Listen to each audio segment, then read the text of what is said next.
Cowards, hiding in the deepest, darkest places. Fools. Dwarves are stubbornness given form. They do not forget grudges, and their war machines roar as they claim vengeance on all those that have wronged them, for there is no word for forgiveness in their language. Having developed their engineering beyond any other race, made use of the power of steam, and pioneered the use of black powder, the dwarves manifest their military prowess and knowledge in the battlefield in the form of powerful engines of war. Within the stony heart of every dwarf, there resides a deep and burning desire to reclaim what was once their own, to strike out every entrance in the great book of grudges. This is the first episode of a 3-part miniseries in which we will explore the engines of war that thunder across the battlefields and shatter the lines of the many enemies the dwarves face. The war machines of the dwarves are said to be the best in the world, made with the craftsmanship and care of the best master engineers. These videos are possible thanks to the support of our amazing Patreons and channel members. With their help, we are able to bring forth these videos and dive into battle with confidence. We thank you for your support. As a vast army of greenskins emerged from the tunnels across the large hall, Lord Duergar marshaled his forces in a defensive position. The enemy was not supposed to be found until a day or two, but the dwarves were prepared nonetheless, as the dwarf warriors formed an impenetrable shield wall around their perimeter. Master engineers rushed to position the war machines that were being transported into place. They would unleash their fury on the Grobby, the filthy monsters that had dared to come in their way. A time-honored catapult began doing its work.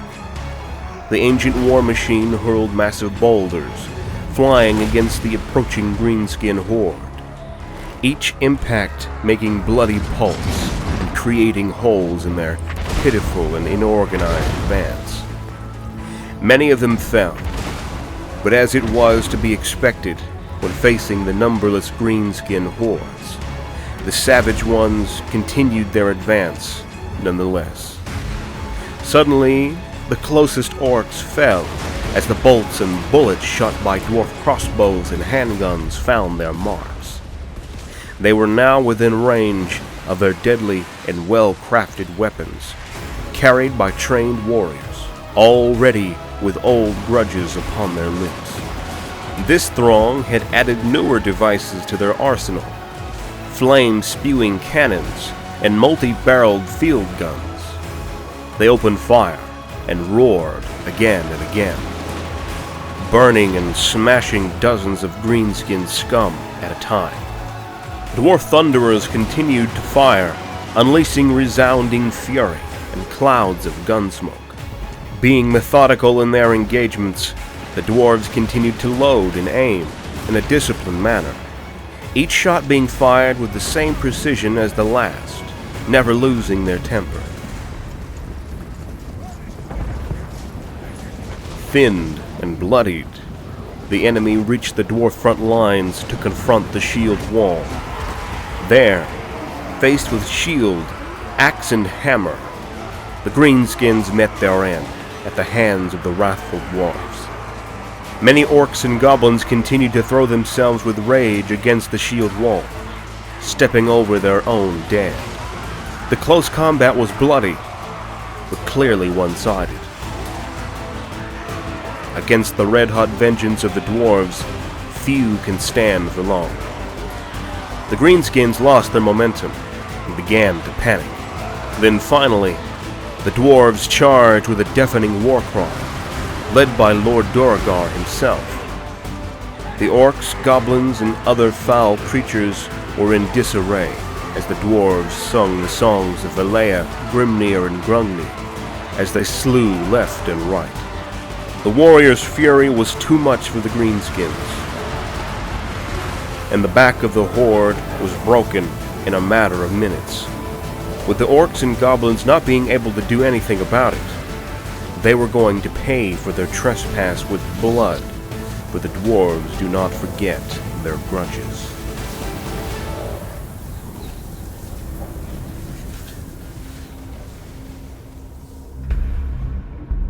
In the earliest stages of their days, the Dawi, as the dwarves call themselves in their own language, were cave dwellers who fashioned primitive tools from flint and eked out a living in the bleak and inhospitable mountains.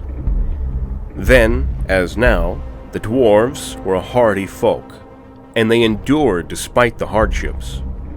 Led by their gods themselves, the dwarf civilization soon developed from a stone era into a bold new age, with iron and then steel, weapons and armor that Grungni taught them to make. The dwarves were able to fight off the terrors of the mountains and expand into new uncharted territory. Grungni is the dwarf ancestor god of mines and artisans, the father of the dwarf race, and with his guidance, they grew and their civilization thrived. Then tragedy struck, as the earth and the sky tore the very mountains apart, and the coming of chaos into the world pitched the dwarf race against the demons of the warp. Since then, one calamity after another has assailed the Dawi, with only some respite between great wars and crisis. The War of Vengeance and the Time of Woes, both terrible events for their race, proved to be a devastating fate for the dwarves. We will explore more of these events in their own videos, but the dwarves have endured against the odds, not without paying an enormous price for their right to live, though. Now they struggle to survive, assailed by all sides, waging wars on 1,000 fronts with an ever-thinning line of defense. Contact between strongholds has been lost. Many outposts and far-flung mine works were collapsed, and many more were assaulted, defending on their own against the encroaching darkness. Skaven, orcs and goblins, undead legions, chaos minions, and many other unnameable creatures and monsters roam the half-filled ancient strongholds of the dwarves, ever looking to feed or conquer at the expense of the noble and ancient race. The dwarves have a tragic history of great disaster after great disaster. Their numbers are a fraction of what they used to be in the days of glory, days long gone. But each calamity, each battle, and each dwarf slain has only served to further steel the resolve of an indomitable race.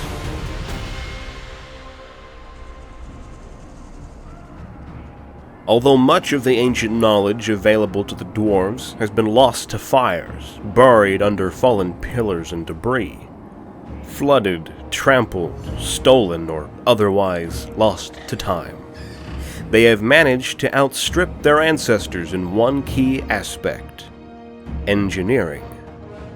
Inventions flourished in the Silver Age, but the Dawi are a conservative folk, and it takes them time to accept new ideas and add them into their everyday life, or ratify its use in the field of battle.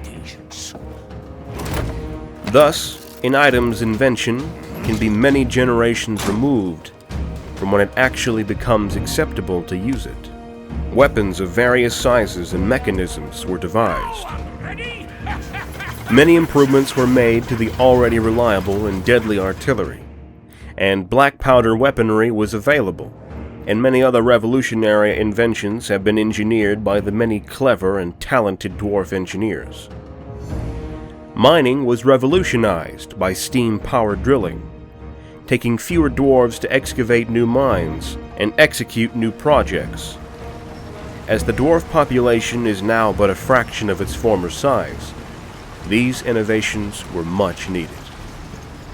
Dwarves are a race that take their oaths seriously, so honoring any promises made despite dangers of the passage of time has proven to be a reason for the dwarf craftsmen to have a fierce determination that drive them to attain the pinnacles of engineering and architectural wonder that they realize through the care for their craft, sweat, and sheer perseverance.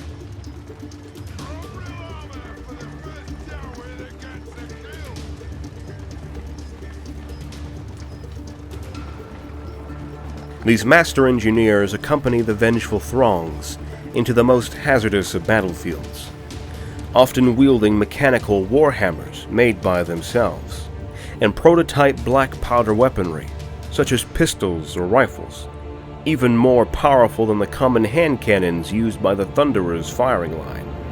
Although being well equipped and having the skill to effectively fight, master engineers more often than not stay away from the front lines, preferring instead to coordinate the various pieces of artillery brought to the field, greatly improving their already immense efficiency.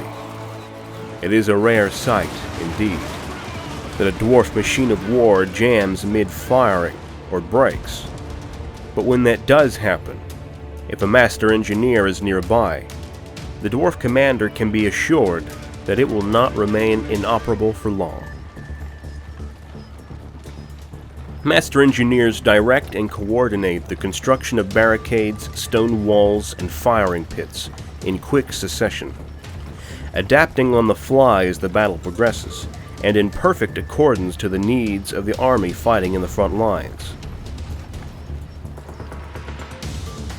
The experienced master engineers can tell when an organ gun will need more black powder, based on the circumstances, or how a ballista is best used to bring down an immense monster with a powerful and precise shot.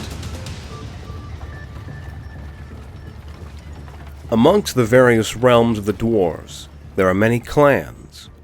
They take their ancestry as seriously as they take their grudges. Over the centuries, each clan has forged their respective traditions and specializations. Just as it is with clans, guilds do the same for unique skill sets. Their secret handshakes, signatures, and clothing being used to identify members of each guild. Such is the example of the Engineers Guild, one of the most secretive of all dwarf institutions. Being one of the most important organizations in the realm of the dwarves, the Engineers Guild provides it with the latest long line of technological marvels. Most of them are for practical, everyday purposes, such as pumps to keep the mines dry, engines to pull on heavy weights, and steam-powered contraptions to better dig into the earth. Although the guild has a presence on most, if not all, dwarf holdings, its biggest and most magnificent workshops are located in Zufbar, on the banks of the Blackwater Lake. It is where long-beard engineers pass on their knowledge to aspiring students. It is there, too, where the dwarf machines of war are developed, from the humblest wooden ballista to the most advanced gyrocopters. Indeed, the great renown that dwarves have upon the field of battle, especially on siege warfare, is due in great part to the Engineers Guild, whose brilliant minds bring forth their race's hatred into physical manifestations of awesome killing power. As strange as it is, for a guild made up of skilled craftsmen, innovation is something heavily frowned upon by the council of long-bearded elders that make up the guild's leadership. Despite many technological breakthroughs, it is a conservative guild, believing proven methods are best. Innovation is frowned upon, and apprentices are taught that new ideas lead to trouble. Many great inventions are approved for use long after the inventor's death. A portion of young, brilliant, and adventurous minds end up being expelled because the tension between new creations and traditions has caused friction between the often reckless young apprentices and the elder and experimented longbeards, who take a more conservative stance on these matters. Sometimes, however, innovation ends up benefiting the dwarves so much that it is actually praised. even as some of the more conservative elders continue to distrust it. Such was the case of the invention of black powder by the dwarves, leading to many great engines of war, such as cannons and organ guns. These weapons turned out to be so effective that the invention was eventually picked up by humans. Black powder-related inventions keep showing up in the realms of man and dwarf to the present day. Of course, virtually all visionary engineers have been expelled at least once, only to be readmitted later on after their insane invention has been proven useful. The contributions that the Engineers Guild has made for their race over the centuries are not to be underestimated.